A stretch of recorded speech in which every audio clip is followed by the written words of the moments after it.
How are you? Hi, Adam. How are you? Oh, I feel like I haven't seen you in a while. Well, you've been away. I have been, and I'm back now, and I'm drinking something from my trip. I was in Martinique. Uh, I was drinking different kinds of rum from Martinique, and what I brought back was this.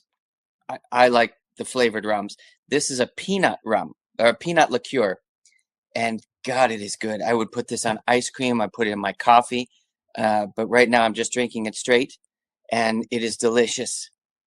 Well, that Absolutely. sounds nice. Yes.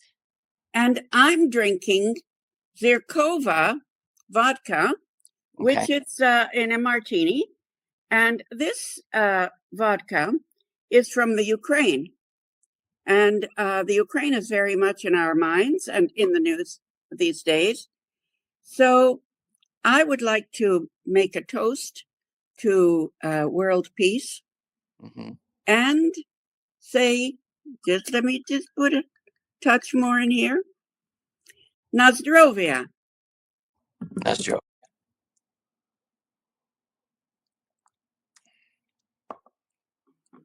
Well, how is that one? Very nice. Yeah, I, it's I want to tell you this one. This distillery is on the slope of a volcano, and the sugar cane is at the base of the slope. So, in terms of irrigation, all the water flows down, and you've got that nutrient-rich soil from the volcano, Montpellier. I think it's called Montpellier. And I don't know. I was told after several tastes of rum, but it's really good soil. And the sugar cane requires a lot of irrigation. So it's situated at the base, which is good because everything runs down right to that. down. And I was so impressed um, with the whole process.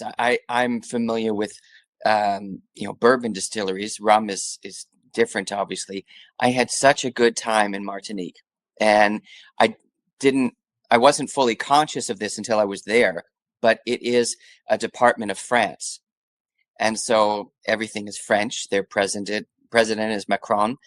They use the euro, Oh, and it was so interesting because we're in the Caribbean, but it's Europe, and everyone, all the guests at the hotel where I was staying, everyone was from France or Quebec, and it was one of those places where you go and you forget where in the world you are. mm-hmm.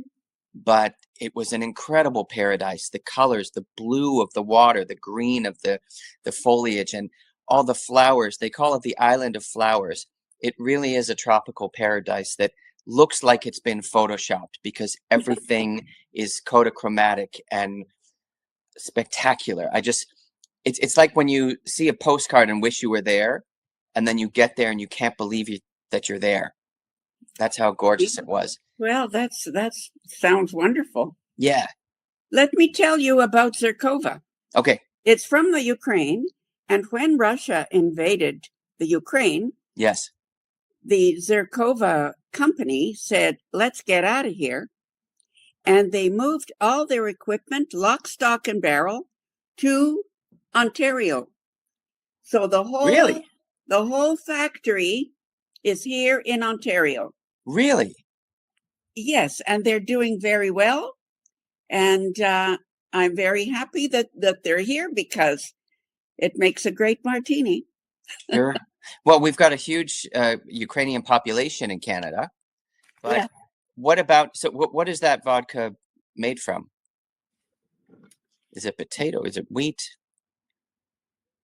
I cannot, it's gluten free. I know that. So are they using Canadian ingredients now or Yes, still? of course they're using Canadian Yeah. ingredients. Well, It good might for be them. wheat. Well, next time I'll drink that. I feel we should support them. Yeah. Yeah. So this is it. You can say Nazdrovia I with will say Zirkova. Nostrovia again. Yeah. So I'll tell you what I see is happening in travel news right now.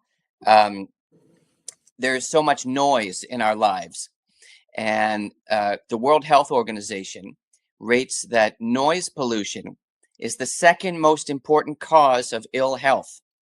So there's now a trend toward quiet escapes where you can avoid people and cars and unplug from daily decibels so you can hear yourself think again. And certainly where I was, it's almost like it's not enough to go to an island. You go to the island and then you get on a catamaran and go to some remote cove where there's nobody there except maybe flying fish and some dolphins undulating in the water. But the quietude is what people are seeking right now, to get away from the chaos. The other trend, which is what I was just doing, is called bleisure tourism, which is a cross between business and leisure. It's a new style of travel. I don't know how new it is, but it basically combines work and leisure. And that's become really popular since the pandemic. I think we both know people who during the pandemic, they said, well, I'm not going to stick around here. And they would go somewhere to the Caribbean and ride it out over there and do their work remotely. But that's becoming a really big and important trend as well. I want to go back to the noise pollution. Okay. We have both been in restaurants where you can't hear yourself think. Yes. I have been speaking, my lips are moving, but I can't even hear what I'm saying. Yes. And I think that when you're in a restaurant, you are taking in food you want to ingest, but at the same time, you have to shout. I think that causes confusion and heartburn in your body. Oh, I'm sure. So, your ears, you can come out and your ears are ringing.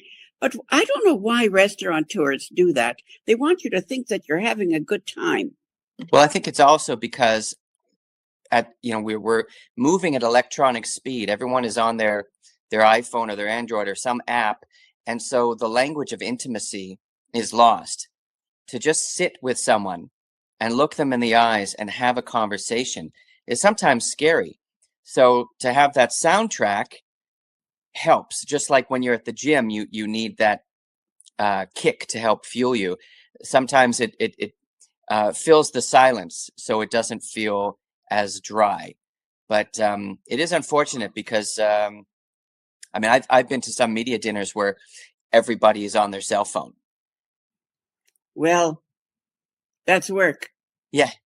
No, but I think I was telling you once I was at a dinner where there's nobody talking. Everyone's on their phone because they've taken their pictures and they're tweeting about it. And there was one guy next to me with this massive camera lens compensating for something. He bumps me out of the way to get the perfect picture of what's in front of us. And then he asked me, what is that? And I said, well, you're the influencer. You tell me. But there was very little conversation. And that's unfortunate because that's what makes a meal great. It's not just what you're eating, but who you're sharing it with, and being able to articulate that and talk about it. It's part of the sharing experience. Well, maybe things will quieten down a bit. Mm-hmm. What do you think of Creole cuisine? Are you familiar with it? Yeah, in Louisiana, I've had Creole cuisine. Well, so I have never experienced being in one of the French islands until just now when I was in Martinique. But I think it's I don't know how understood it is, if people understand what Creole means, but being able to taste dishes that had ingredients from Africa or from India, and there's a French technique, but we're in the Caribbean.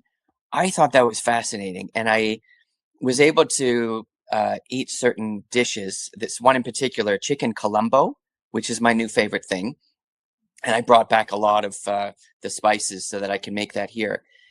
That I just loved it. And that's new for me, for my palate. I'm sure for a lot of people, there are a lot of people in Toronto grew up with that. But I didn't. And so I think that's something that is remotely on the horizon. What is the spice? What's the dominant spice in the spice? Well, it's a curry, but I also brought back something called four spice, which is salt, pepper, cinnamon, and nutmeg. Sometimes there could be ginger in it, but really wonderful spices. And their cinnamon in Martinique is very different than the cinnamon that I'm used to. I think a lot of the cinnamon we get is from Vietnam, China, India. This was totally different. the bay leaves that I was smelling were just wonderful. Did you bring any home? I would like to have brought some home, but I can't bring that. I did. What? I Okay. did. Well, not now. It's harder. Oh, well, maybe then. The vanilla, their cocoa, their cacao won best. I think they won best chocolate at this international conference in Amsterdam in 2024. It's from Martinique. It's just such an interesting place because you have ingredients that came from all over the world and seem to thrive there.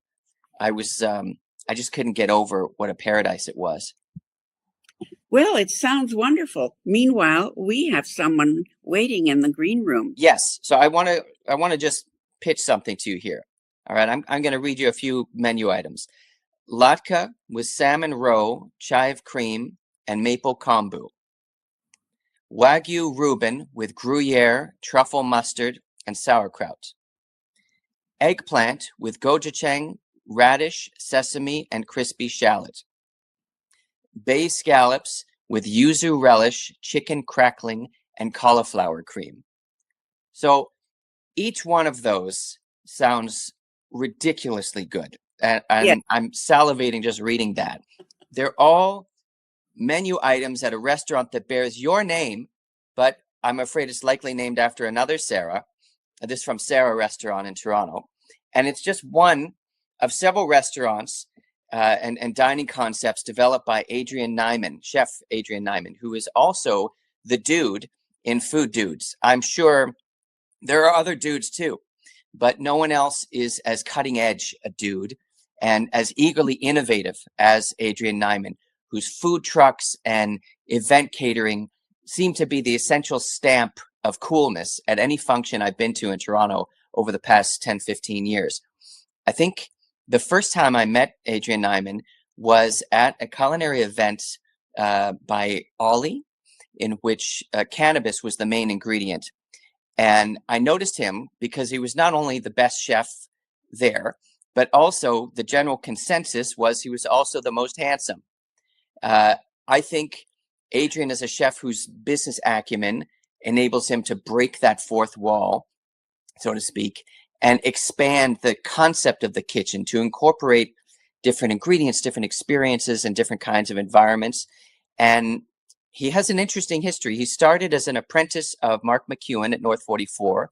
He studied hospitality and restaurant management at University of Guelph. Then he trained in Mallorca, Spain, under Michelin star chef Mark Foch. And his menus now, with this wealth of experience and travel, seem to be the answer to any palate with wanderlust. And so I think it's really great and exciting that we get to talk to him now. And here he is. Hello, Adrian. Hey guys, how we doing? Good. Well, it's great to see you. Thank you for that lovely introduction. You're welcome. Before another word is said, I Okay. want to wish you a happy birthday Oh, thank you so much. and many more. I Yes, appreciate that. according to LinkedIn, you are 25. I haven't updated that in a while. I should Yeah. probably. LinkedIn's a big deal, and I think I've been really busy with all the businesses. Some of the ones you mentioned that I haven't updated in quite some time, but maybe That's okay. I should probably do that. No. And I should be having a drink, like you guys are. Yeah. I miss the memo, like You gotta- afternoon cocktails, Sunday after all, right? Yeah. Sounds delicious. What you're both sipping on. Oh, it is. This is so good. This is my new best friend. Is it sweet? It is. And I'm a peanut butter lover. Yeah. So I got this and I got coconut as well. Okay. And the coconut I put in my coffee, All right. my I love espresso. that. Yeah. So, Adrian, tell me, how do you create your menus? What inspiration do you have? You're like a writer who chooses a subject and does it. So I was on a flight home from Miami. My kids live in Miami. My family lives there, so I go back and forth. And I was thinking to myself, writing a menu, and you just said it yourself. It's kind of like being an author. It's kind of like telling a story. And to date, over the last 18 years at Food Dudes, through all the restaurant ventures, consulting, whatever it is I've done, I've created tens of thousands of menus.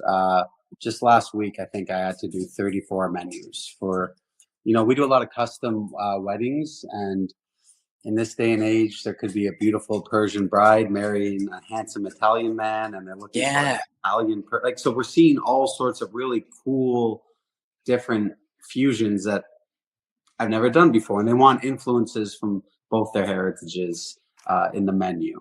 Is there any particular dish that you always manage to put in your menu, no matter what it is? Something that you really like? I think it's like the philosophy, and my philosophy behind food in general is anytime I create a dish, I want to make sure that the flavors are balanced. There's going to be something, with some spice, some acidity, a fat component, textural. I'd like there to be a fresh crunch, crispy crunch, a fatty mouthfeel as well. So anytime I get bored a lot of creating dishes, and as you build a restaurant concept, and some of the ones you mentioned are dishes that have been on the menu 7-8 years, that our customers would be very upset if we took them off the menu. But it's my job for my team and for myself and to our customers to keep creating and evolving. And, as much as I'd love to keep everything on the menu, we have a rule that if we create something, it has to be better than the dish that we're taking off, or at least in our opinion, it has to be better.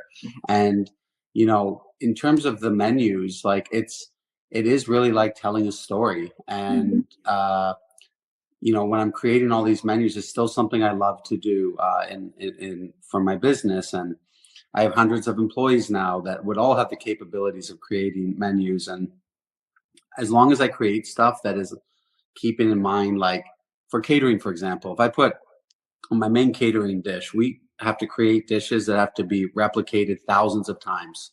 So if I put a dumpling on the menu, I have to keep in mind in June, that dumpling's going to probably be made 7,000 times. So I have to think about that in terms of the prep that goes into that, the food costs, the ingredients, how easy it would be to prep that out. So depending on if it's catering or a restaurant, that goes into a lot of the thought process. But yeah, I would have to say that it's more the philosophy of Food Dudes, which is creating something that is really flavorful, well-rounded, well-balanced. And anytime I create a dish, that's kind of what's going on in my head when I create it. And I should say where I get the inspiration from, I eat out a lot and I travel a lot. And anytime I travel or I eat out, I get tons of inspiration. And that seems to be the driving force to this day for me to be able to create dishes and menus. You mentioned a team. Yeah. You started out as a hockey player. I did, At some point in your life, you were a competitive hockey player. Correct. And I was thinking about that a kitchen brigade draws parallels to the military with the executive chef and the chef de cuisine, among other ranks. But you have a sports background. And as you know, a good hockey player has to be mentally tough, a team player, able to control the puck, the pace, be a good stick handler, be able to pass accurately. How does that experience for you translate to the kitchen and managing this massive operation that you have?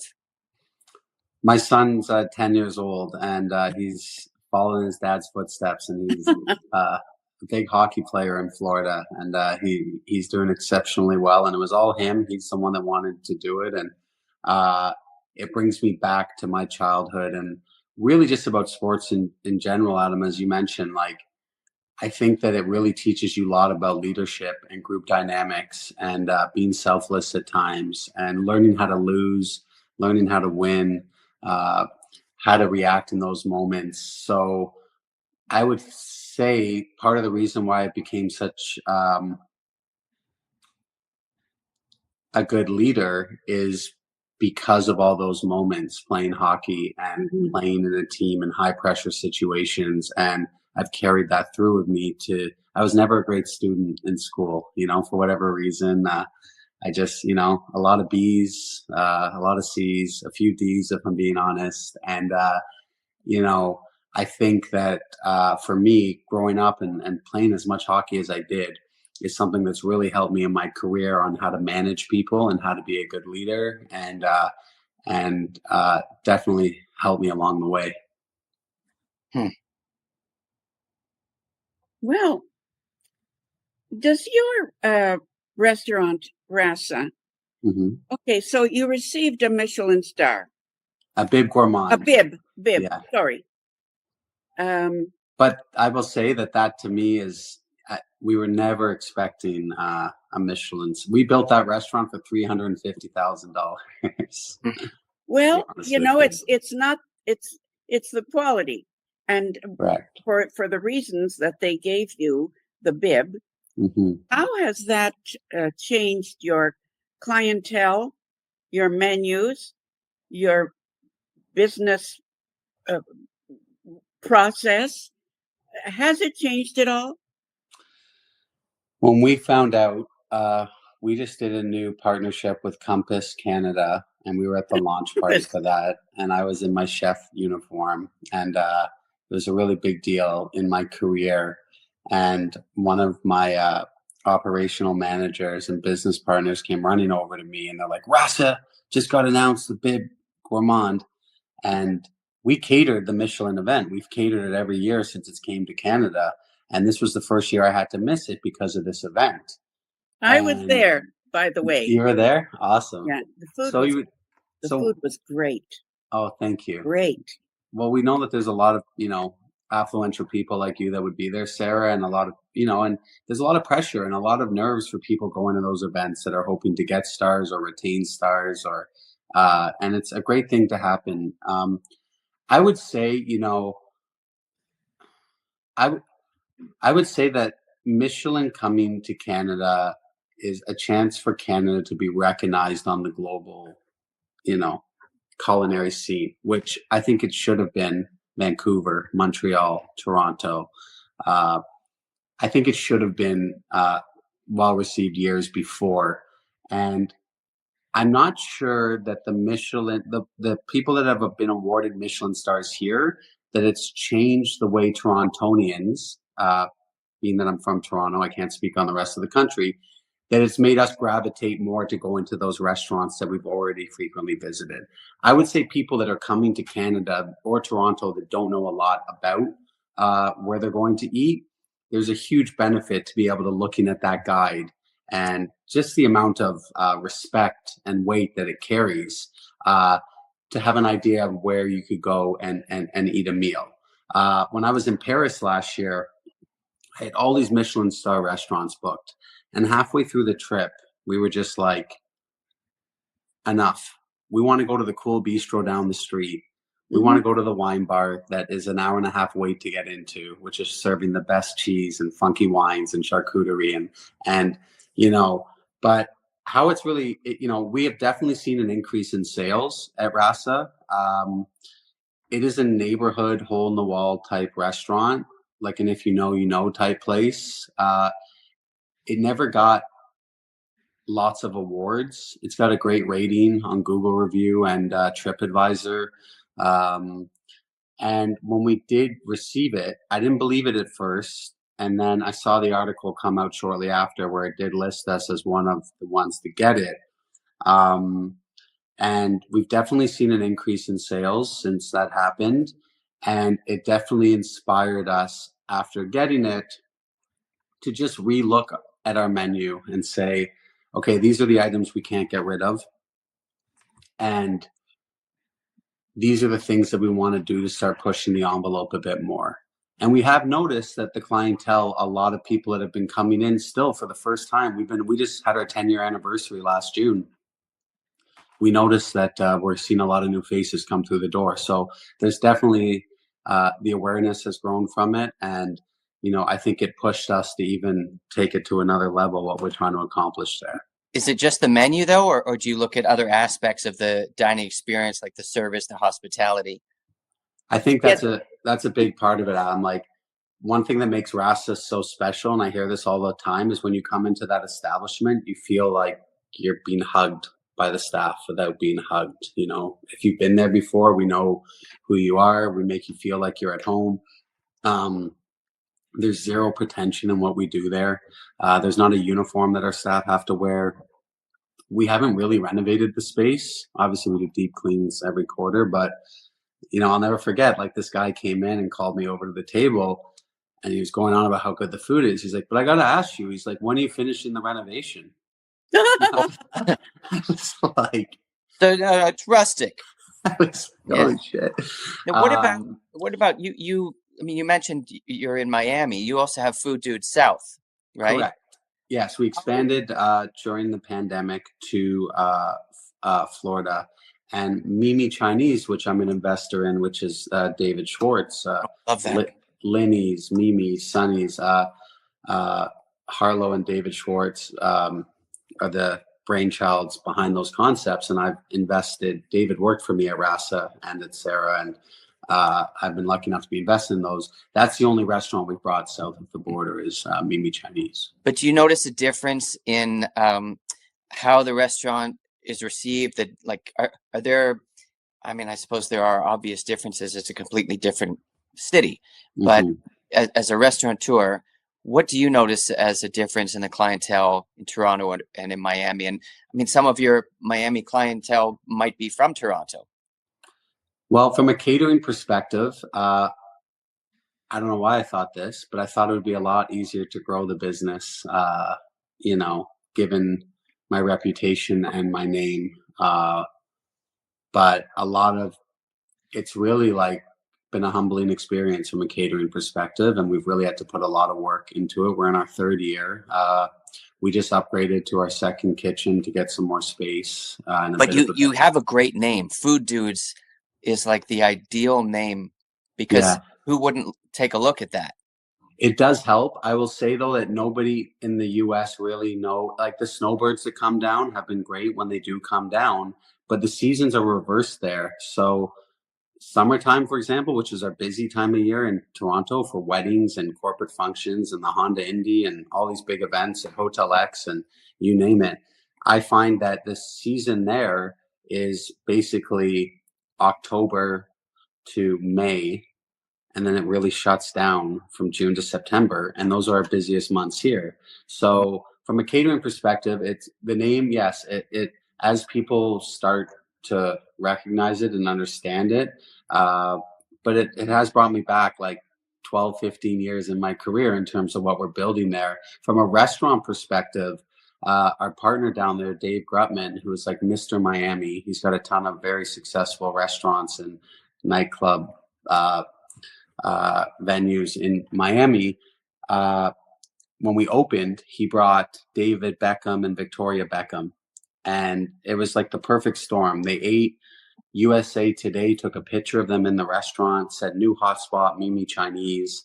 And in the US, that's really all it takes to like, when I was at the Friends and Family, I looked around the room and half of the people were who I knew. And my partner, Brandon, came by to ask how everything was at the dinner. And I said, how are we going to, like, who the hell is going to come here? Like, half the people I know are here. Posh Spice came there.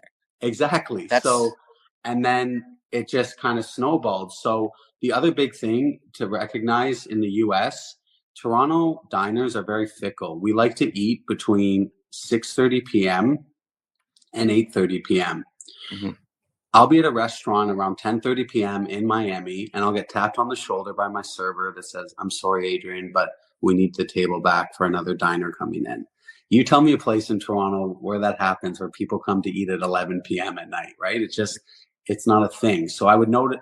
You can do 2 to 3 turns in Miami. There's more volume. There's more people going out and drinking. Maybe it's a weather thing, but I do feel like, or like on a Monday or Tuesday night, it can be absolutely slammed, where show me many restaurants in Toronto are really busy on a Monday or Tuesday night. Well, it's also that Latin culture of eating later, and you have the weather. It's easy to stay out later. Right, I agree. But now, since you are this dual dude, you have Miami and Toronto.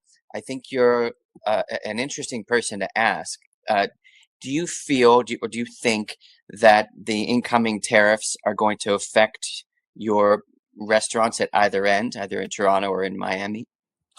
I believe that they are going to affect Toronto, and it is something that when Trump was inaugurated and when he at first threatened, we believed it as a threat, but then when we saw Prime Minister Trudeau's response to it, we realized that there was a really good chance of a trade war. And it's the first time since I've been in business where I've had to look at what that would mean for my businesses. So the first thing I did was call my suppliers. I spoke to my butcher, Stacy from the butcher shop. Yeah, he's the man. He is. He's great. And he wasn't worried about it. And he also said that a lot of the beef that we do get some USDA stuff, but we can be quite flexible in what it is that we work with. All of our chicken comes from Ontario. All of our but lamb. Especially with beef, like, the cattle move across the border. Right. They don't know if they're American or Canadian. And sometimes when you buy AAA beef, it could be American, or USDA could be Canadian. They go back and forth so much. Right. I think it would affect more like the steakhouses that are saying, like, I think Ruth Chris has to be USDA, or I believe it's Ruth Chris, right? So like, I think in that situation, like, that could be affected. The bigger issue that we're facing in Toronto right now is just the state of our economy and the traffic, the construction,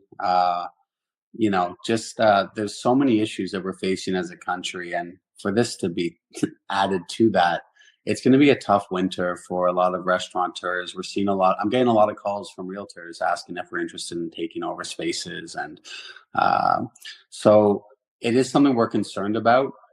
We haven't increased the prices at our restaurants. We have increased the prices on our catering menus to kind of, if it does happen, make sure that if the volume goes down, that we can still make sure that we're able to pay all of our staff and all of our bills as well. It's a big operation, so it is something that we have to act now, because we sell those menus in the winter and the events don't happen until September. So if you're getting married with us and you agree to $150 a person, I can't come back to you 5 months from now and be like, by the way, it's more. I've never done that in my career, and I don't plan on starting doing that now. And yet there are new restaurants opening all the time. I get press releases, hundreds, new restaurants in the city, in the suburbs. And interesting enough, many of them are chains from the US.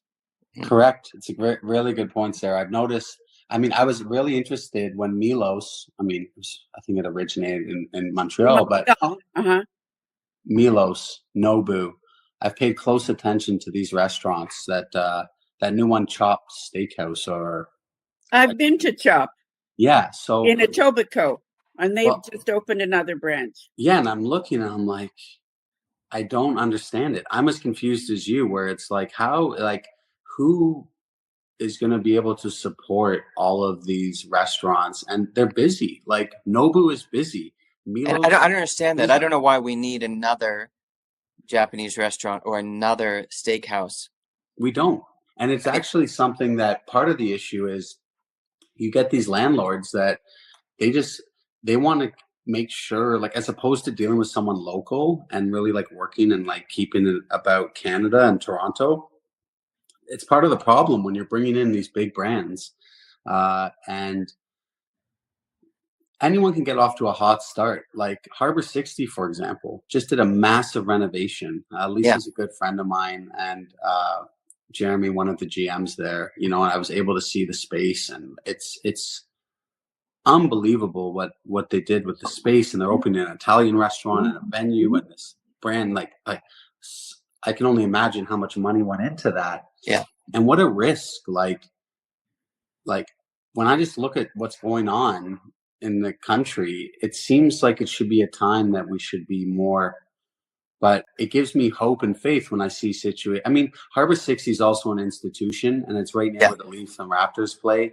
But it gives me hope, and it gives me faith that, okay, well, everyone seems to just keep going and opening, and putting their best foot forward. And it's us as Torontonians' job to support these places and to, at least the places that we love to go to. And but I am aware that it's a challenging time for people. And I'll tell you, if you order Uber Eats, it's not cheap. I got 2 smoothies from Nut Bar, and it was, like Uber Eats is very expensive too. You're almost better going to a restaurant now after what you pay Uber Eats. But another thing, a lot of restaurants are able to make money by their takeout orders.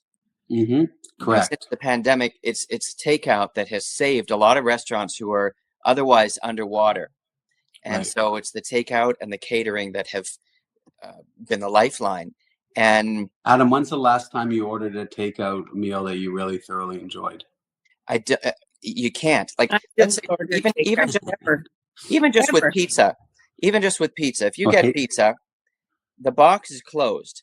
So whatever that crust was when it came out of the oven is going to be soft by the time you open it up.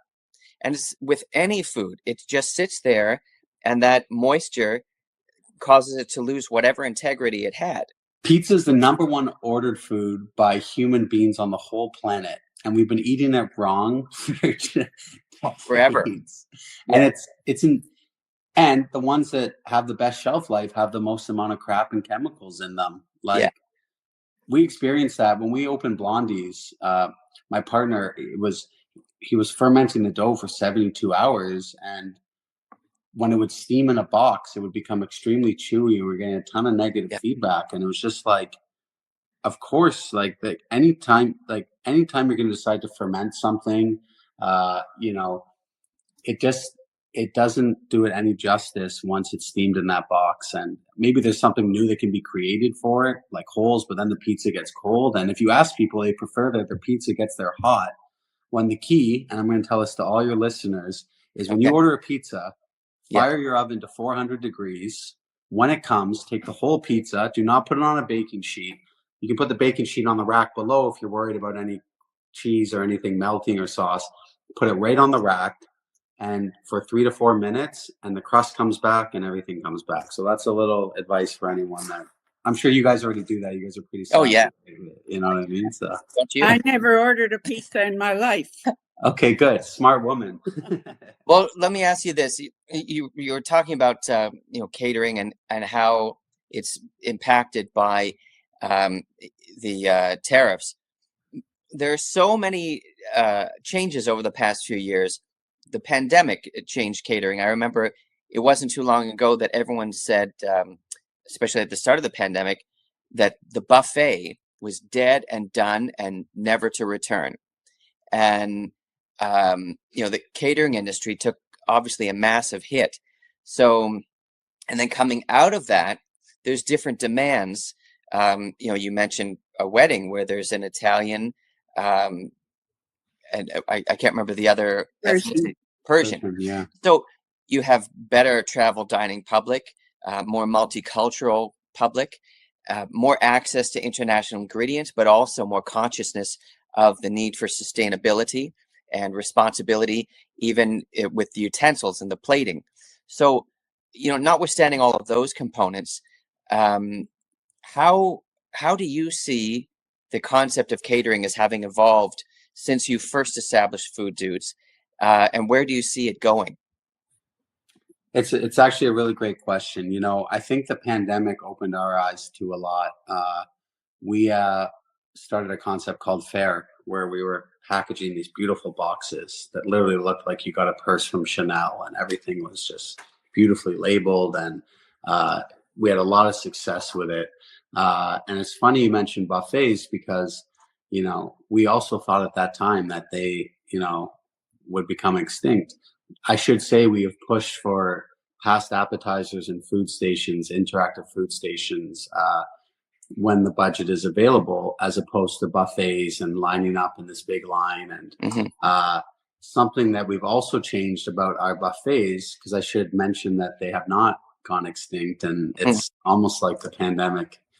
I mean, if you need proof of that, you can just go to Mandarin and check out what's going on there. But is changing the way a buffet looks. It doesn't have to look like these box chafing, ugly chafing dishes anymore. So they have these really cool stainless steel bars with a really nice black base, or stainless steel base with live fire coming out of underneath of it. And you can get these really cool cassoulet containers, and double-sided so that you can avoid lines. And so one thing that I've noticed has really evolved and changed in catering is, one, there's this preconceived notion with catering that, oh, well, it's catering, and why I started Food Dudes was, no, you can get a restaurant experience at a catering event, and I'm going to prove it.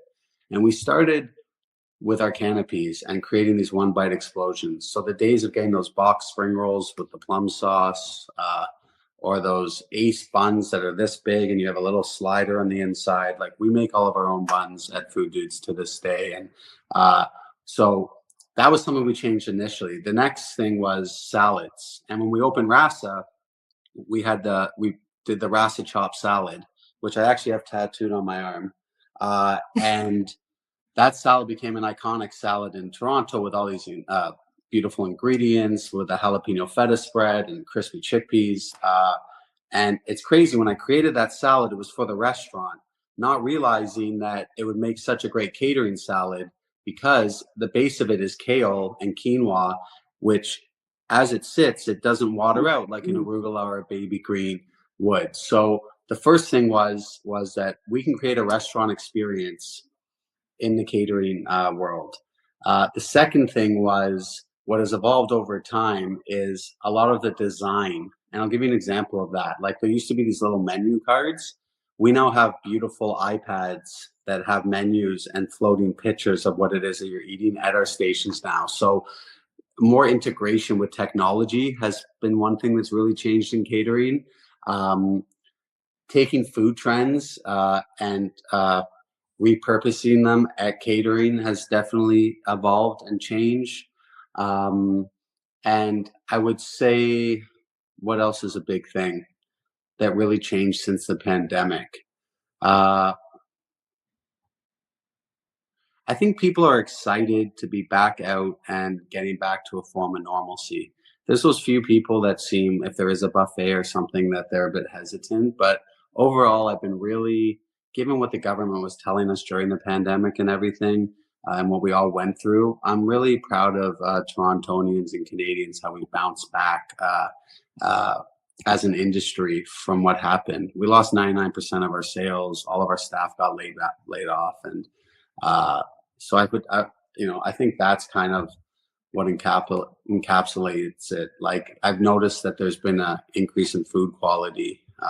And I think the next big thing to tackle is the service issue, because it's hard to get great staff that want to work for catering companies when you can go to a restaurant or a bar and make insane tips, right? So that's you the go to next thing to restaurant, really tackle. mediocre service. Well, it's because a lot of people are happy to start an OnlyFans account or an Instagram and sit on their couch at home. And part of the issue from the pandemic was that getting those checks to sit at home and do nothing and get passive income has really still affected people wanting to get back up, roll up their sleeves and get to work. And that's led to us hiring a lot of people that aren't even from Canada, that are here on working visas. And we've had to put a lot of work and training with our staff and team, because we're doing 20-25 events in a night. I can only be at one place. So I think in Toronto. Just in Toronto. Wow. 15 weddings in a night. Yeah, it's crazy. So, if any of our listeners can go to fooddudes.com, your menus are amazing. Like, there's so many different options.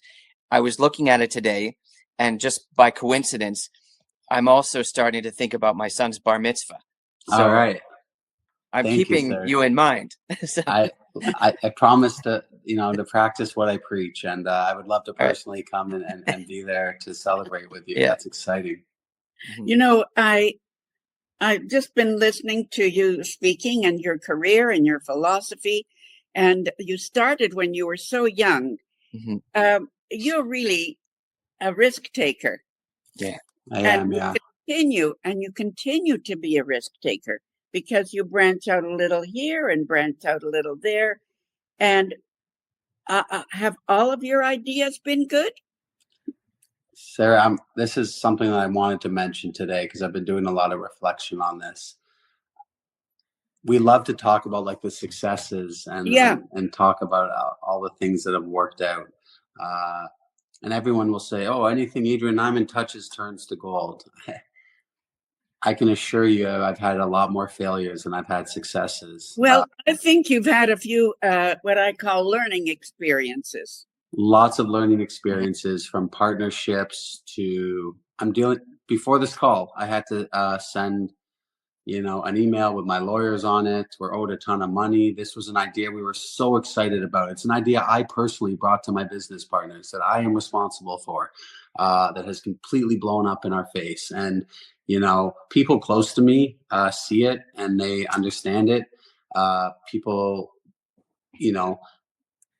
just like any human being, any athlete, any entrepreneur, they will tell you that they've had just as many failures as successes. And the key is if you do fail, which is okay, first of all, failing means we're learning something and we took a risk, as you said, but it's learning from those mistakes. And still to this day, I'll open locations which I'm like, what was I thinking? Like, I know better. I've been down this road before. So I have failed more than I've succeeded, and I'm grateful for the ones that have succeeded and that continue to succeed, and the team around me that's helped me have that be possible, and everyone that supported me along the way. But oh yeah, lots of failures. Well, what about the support? When you first started and you said, I want to start this company called Food Dudes, and this is what I want to do. What did your parents say? Did they say, never mind, just go to university and be a lawyer? Or did they encourage you to follow your creations? Well, my dad his name's Harold Niman. So if you know that name, he is a lawyer, and I'm working on a book. I haven't written a word in the book yet, but I have the chapters laid out, and one of the chapters is called "My Son the Cook." And he would, very early on in my career, I don't want to use the word ashamed, and I don't want to use the word embarrassed, because I think my dad's always been proud of me. But I could tell that he wasn't excited about the career path I had chosen. And when I realized I wasn't going to make it to the NHL, I was a pretty good hockey player. I wasn't good enough, though. I was very excited if I watched The Urban Peasant on TV, the cooking show, or Emeril Lagasse or Jamie Oliver, or I was just like, even if I had stomach flu at home and the last thing you should want to do is watch a food show on TV, I would just binge watch these shows. And I don't know why. I was just it was something within me that I just was so passionate about. And I just want to encourage anyone that is drawn towards something to explore that. That's happening for a reason, and I'm just glad that I explored what that could look like. I'm glad that even when North 44 said they had already hired their apprentice and there wasn't room for me, that I pushed my way in to get into that opportunity. Who was at North? Who was the owner of North 44 at the time? It was Mark McEwen, but he was busy opening Bymark at the time. Yeah. I'm thinking of the place across the street. Chantro. Yeah. Chantro was another. Mark. I remember Mark when he first started. Yeah, of course. And Richard Andino was his head chef at the time. And yeah. And he said, sorry, I already hired my applicant. And I went in and I wasn't going to take no for an answer. And I think from years 16 to 19, while I worked at North 44, while I was getting my high school degree, I broke the record for the amount of co-op hours in my high school.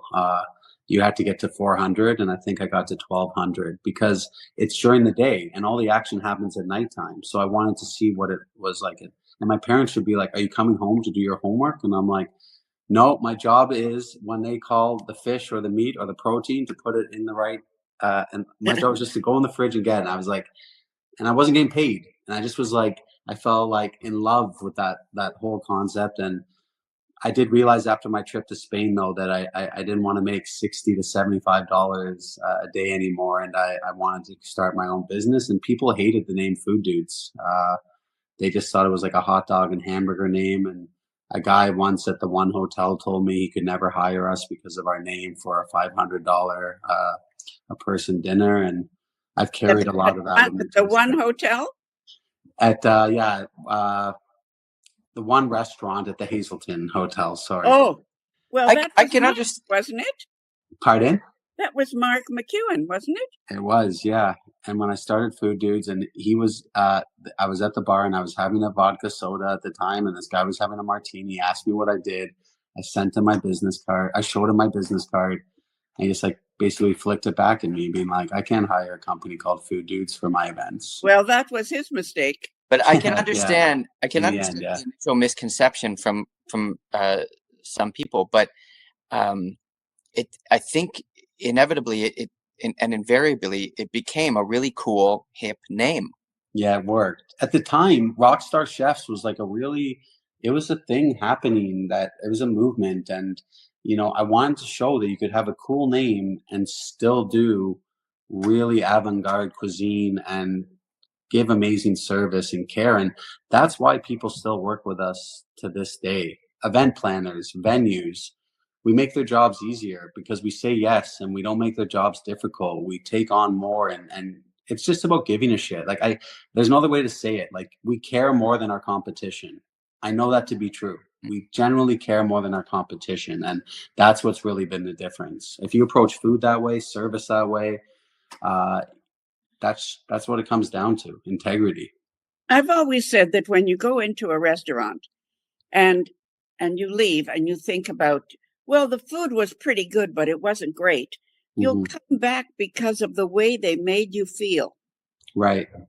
If they make you feel that you're wonderful and that they love you, you'll come back and you'll forgive a little bit of, incorrect, I don't know, potato chips or something. Right. And if the food's amazing, but the service, you did not feel special, you probably will never come back. No. It's really interesting. I think I ask that all the time. I go, what's the most important thing when you go to a restaurant between food, service, and ambiance? And people usually say food first without thinking about it, but they usually go back by the time that they get to the third one, say, actually, and they flip it. And it's so true. Well, you have a creative soul, and you believe, as I do, that food is love. 100%. It's what connects us all. And, it's something that I'm really grateful that I have gone down this path, even the people that warned me not to. Not to say that I'm not fearful for our industry and the direction that it's headed, but I am hopeful that the next generation that there'll still be people that are inspired and passionate, as hard as it is to make good money and good margins. At the end of the day, you're running a business, right? So it's got to make sense. And I find that it's becoming more and more challenging. So I'm hoping that we can find a way but also people will always go out and eat and celebrate. It's something that we all do, right? So it's just a matter of how can we, with food prices going up and people wanting to get higher wages and minimum wage going up and rents going up, but people are still going to complain if you charge $24 for a salad, or for a pasta if you charge $32, even if it's handmade, so I think that's the challenging part. And that's something that we always have to keep working with and look at, because it's not like people are doing it. A lot of restaurants that are doing it aren't doing it because believe me, they're not walking away making millions of dollars, a lot of these places. So it's, I've been writing about restaurants for over 40 years. Wow. And when I started, an appetizer would be $6 to $9. Oh my God. Now that appetizer is $23. Mm-hmm. If you got a shrimp cocktail, that was like $9.95. That was like the top of the line. Things change. And in the 80s, People were not going out anymore, but they came back. Right. Things evolve and they change, and each time they come back, they get better and more expensive. Wow. Well, that gives me a lot of hope, Sarah. And you've been doing this for a long time, so it's I believe that there's a cycle, and I believe food's the same thing. Trends come and go, and design influences of modern versus going back to, my dog is scratching away. Well, you just have to keep on doing what you're doing because you're doing it right. Well, that's the plan, and I owe a lot of gratitude to my team, and and to everyone that supported me, and I have no plans on stopping doing that, and that's something we're going to continue to do. Tell me, is your dad proud of you? He is proud of me. He'll say that now I'm more famous than he is, whatever that means. But I've heard his name. Yeah, a lot of people have. But you know what? I bet in some respects, it's more important for you that your son is proud of you. It is, and your son loves your cooking. You know what? It's something he does. He's really. My daughter's more adventurous than he is. When I would first make a bolognese, and I would put a mirepoix, and I know I'm smart enough to know to cut it really small because I know my son doesn't love vegetables. He'll eat carrots because he has to, or Caesar salad, but he's not a big fan of the vegetables. So I got this idea to, make a sofrito and add the tomatoes and chilies and garlic, everything, and blend it up so that it just looks like an orangey tomato sauce. He almost thinks like I added cream to it. And I render out the meat first, and I bring it back together. And there's so much vegetable nutrients in the dish, and he loves it now. He asks me for it once a week, and I teach him about al dente pasta and how important it is to have a bit of bite in your pasta. And it is something that he said the other day that he wants to start doing more, is cooking with me. And he's only 10, and that's something that I'm really excited about. And yeah, it matters now that I'm 41 years old. It matters more to me what my son thinks, and also that I'm really proud of what I've created. And for a long time, I did things for other people's, to be proud of me or to prove them wrong or whatever it is. And I've learned that at the end of the day, it's about doing something that you love and that you're proud of yourself at the end of the day. Thank you so much. Thank you, guys. Appreciate it. We had designated, I think, 15, 20 minutes, but you're so interesting and sincere. You're such a genuine person, and that comes through in your cooking as well. So this has really been lovely, and I know that it's your birthday, and you're wanting to hightail it out to celebrate. So, yes, sir. Yeah. Well, thank you. Heading to Lenny's for dinner on Ossington. If you guys get a chance, come check it out. It's a really cool spot. All right. And guys, thank you for the time. I'm big fans of both of you, and thank you for everything you do for our industry. And it means a lot for me to be on today. So thank you for the opportunity. Bye-bye. Happy Bye-bye. birthday. See you guys. Bye. Well, he is a cool guy. I like him. But you know what? We're almost running out of time, and we forgot to do one very important thing. What's that? Sarah says. That's what it's all about. Coming right up. Lipstick. It's a blessing and a curse. The curse is when we're dining out at a cocktail party, we leave our lipstick on the glass. After dinner, we fix our lipstick and then leave it on our coffee cup. It looks so tacky. So what can we do?